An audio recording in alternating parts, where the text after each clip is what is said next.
Hello friends, welcome to Bhoomika's kitchen. ನಾನು ನಿಮ್ಮ ಭೂಮಿಕಾ ಸುದರ್ಶನ್. ಎಲ್ಲರೂ ಹೇಗಿದ್ದೀರಾ? ಎಲ್ಲರೂ ಚೆನ್ನಾಗಿದ್ದೀರಾ ಅಂತ ಈ ದಿನ ನಾನು ಶುರು ಮಾಡ್ತಾ ಇದ್ದೀನಿ.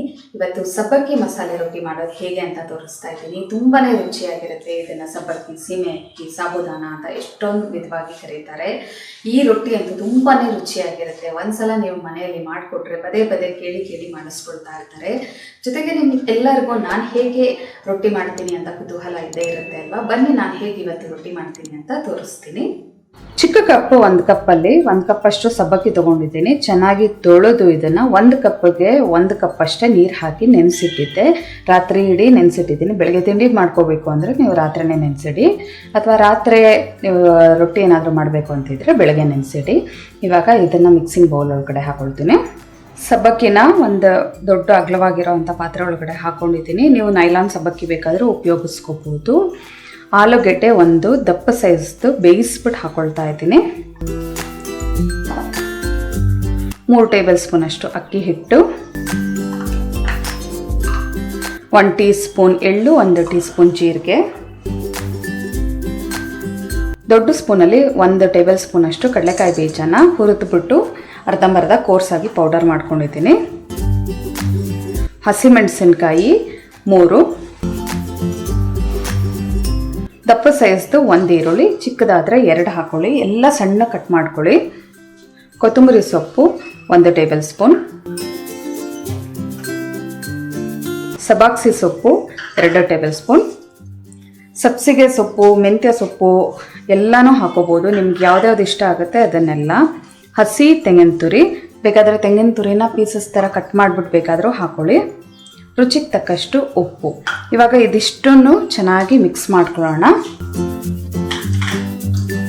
ಚೆನ್ನಾಗೆಲ್ಲ ಮಿಕ್ಸ್ ಮಾಡ್ಕೊಂಡಿದ್ದೀನಿ. ನೋಡಿ, ಈ ಹದ ಇರಲಿ, ಉಂಡೆ ಕಟ್ಟೋ ಹದಕ್ಕೆ. ಇದು ನೀವು ಪೇಪರ್ ಶೀಟ್ ಮೇಲೆ ಅಥವಾ ಬಾಳೆ ಎಲೆ ಇದ್ರ ಮೇಲೆ ತಟ್ಟಿ ಡೈರೆಕ್ಟ್ ಹೆಂಚ್ ಮೇಲೆ ಹಾಕೋಕ್ಕೆ. ನಾನು ಡೈರೆಕ್ಟ್ ಹೆಂಚ್ಗೆ ಈ ರೊಟ್ಟಿನ ತಟ್ಕೊಳ್ತಾ ಇದ್ದೀನಿ. ಜಸ್ಟ್ 2 ಟೇಬಲ್ ಸ್ಪೂನ್ ಅಷ್ಟು ನೀರು ಹಾಕ್ಕೊಂಡು ಚೆನ್ನಾಗಿ ಮಿಕ್ಸ್ ಮಾಡ್ಕೊಳ್ತೀನಿ. ನೀವು ಡೈರೆಕ್ಟ್ ಹೆಂಚ್ ಮೇಲೆ ಏನಾದರೂ ತಟ್ಟೋದಾದರೆ ಈ ಹದ ಇರಲಿ, ಈ ಥರ ಇಷ್ಟು ಸಾಫ್ಟಾಗಿ.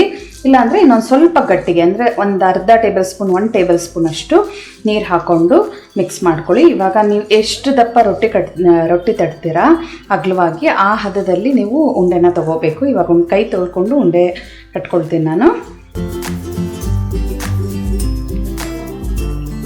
ನೋಡಿ, ಈ ಸೈಜ್ ಒಂದು ಟೆನ್ನಿಸ್ ಬಾಲ್ ಸೈಜ್ ಅಷ್ಟು ದಪ್ಪ ಉಂಡೆ ಕಟ್ಕೊಂಡಿದ್ದೀನಿ. ಇವಾಗ ಇದನ್ನು ಹೆಂಚ್ ಮೇಲೆ ಹಾಕಿ ಡೈರೆಕ್ಟಾಗಿ ತಟ್ತೀನಿ. ಇದನ್ನು ಒಂದು ನಾನ್ ಸ್ಟಿಕ್ ಹೆಂಚ್ ಮೇಲೆ ಮೊದಲು ಎಣ್ಣೆ ಹಾಕೋಬೇಕು. ಸ್ಟಾರ್ಟಿಂಗ್ ಮಾತ್ರ ಒಂದು ಸ್ವಲ್ಪ ಜಾಸ್ತಿ ಎಣ್ಣೆ ಹಾಕೋಬೇಕಾಗತ್ತೆ. 1 ಟೇಬಲ್ ಸ್ಪೂನ್ ಅಷ್ಟು ಹಾಕ್ಕೊಳ್ಳಿ, ಇಲ್ಲಾಂದರೆ ಒಂದು ಅರ್ಧ ಟೇಬಲ್ ಸ್ಪೂನ್ ಅಷ್ಟಾದರೂ. ಎಲ್ಲ ಪೂರ್ತಿ ಎಲ್ಲ ಕಡೆ ಚೆನ್ನಾಗಿ ಈ ಎಣ್ಣೆನ ಸವರ್ಕೋಬೇಕು. ಹಿಂಗೆ ಉಂಡೆ ಕಟ್ಟಿಟ್ಕೊಂಡಿರೋ ಅಂಥ ಈ ರೊಟ್ಟಿ ಹಿಟ್ಟನ್ನ ಆದಷ್ಟು ಮಧ್ಯದಲ್ಲೇ ಇಟ್ಕೊಂಡಿದ್ದೀನಿ. ಇವಾಗ ಈ ಥರ ಕ್ಲೀನಾಗಿ ಅಗಲವಾಗಿ ತಟ್ಕೊಳ್ಳೋಣ. ಒಂಚೂರು ನೀರು ಹತ್ಕೊಳ್ತೀನಿ ಕೈಗೆ, ಹಿಂಗೆ ತಟ್ಟಬೇಕಾದ್ರೆ ಅಂಟ್ತಾ ಇದ್ರೆ.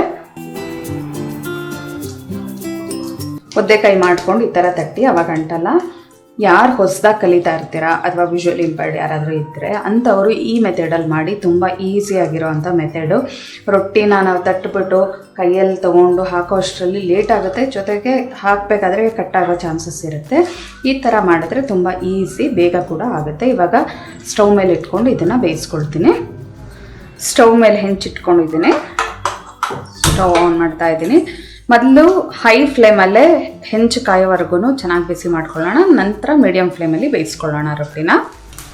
ನೋಡಿ, ತವ ಎಲ್ಲ ಚೆನ್ನಾಗಿ ಕಾದಿದೆ. ಇವಾಗ ಮೇಲ್ಗಡೆ ಇನ್ನೊಂದು ಅರ್ಧ ಟೀ ಸ್ಪೂನ್ ಅಷ್ಟು ಎಣ್ಣೆ ಹಾಕೊಳ್ತಾ ಇದ್ದೀನಿ. ಇವಾಗ ಮೀಡಿಯಮ್ ಫ್ಲೇಮ್ ಮಾಡಿ ರೊಟ್ಟಿ ಚೆನ್ನಾಗಿ ಬೇಯಿಸ್ಕೊಳ್ತೀನಿ. ನೋಡಿ, ಈ ಥರ ನಾನು ಮುಟ್ಟು ನೋಡ್ತೀನಿ, ಎಲ್ಲ ಬೆಂದಿದೆ.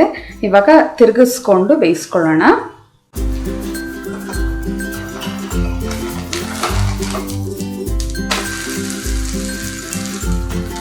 ತಿರುವಾಕೊಂಡು 1 ನಿಮಿಷ ಚೆನ್ನಾಗಿ ಬೇಯಿಸ್ಕೊಳ್ಳೋಣ. ಮೊದಲೇ ಹೆಂಚಿಗೆ ಎಣ್ಣೆ ಹಾಕಿರೋದ್ರಿಂದ ಈ ಕಡೆ ಸೈಡ್ ಎಣ್ಣೆ ಹಾಕೋ ಅವಶ್ಯಕತೆ ಇಲ್ಲ.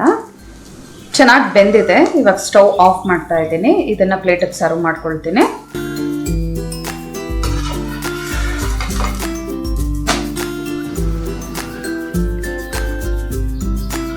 ನೋಡಿ ತುಂಬ ಚೆನ್ನಾಗಿ ಸಾಫ್ಟಾಗಿ ತೆಳುವಾಗಿ ಕೂಡ ಇದೆ. ಎಷ್ಟು ತೆಳುವಾಗಿದೆ ಅಂತಾರೆ ನಿಮಗೆ ನೋಡ್ತಾ ಇದ್ರೇ ಅನಿಸ್ತಾ ಇದೆ. ಕ್ರಿಸ್ಪಿ ಆಗಬೇಕು ಅಂದರೆ ಇನ್ನೊಂದು ಸ್ವಲ್ಪ ಹೊತ್ತು ಬೇಯಿಸ್ಕೊಳ್ಳಿ, ಇಲ್ಲ ಸಾಫ್ಟಾಗಿ ಅಂದರೆ ಬೇಗ ತೆಗೀರಿ. ತುಂಬ ಈಸಿ ರೆಸಿಪಿ. ಇದನ್ನು ಚಟ್ನಿ ಜೊತೆನಾದರೂ ಸರ್ವ್ ಮಾಡ್ಕೋಬೋದು, ಅಥವಾ ಹಾಗೆ ಮೊಸರು ತುಪ್ಪದ ಜೊತೆ ಸರ್ವ್ ಮಾಡ್ಕೊಳ್ಬೇಕಾದ್ರೂ ತಿನ್ಬೋದು. ಸರ್ವ್ ಮಾಡ್ಕೊಡ್ತೀನಿ ಇವಾಗ.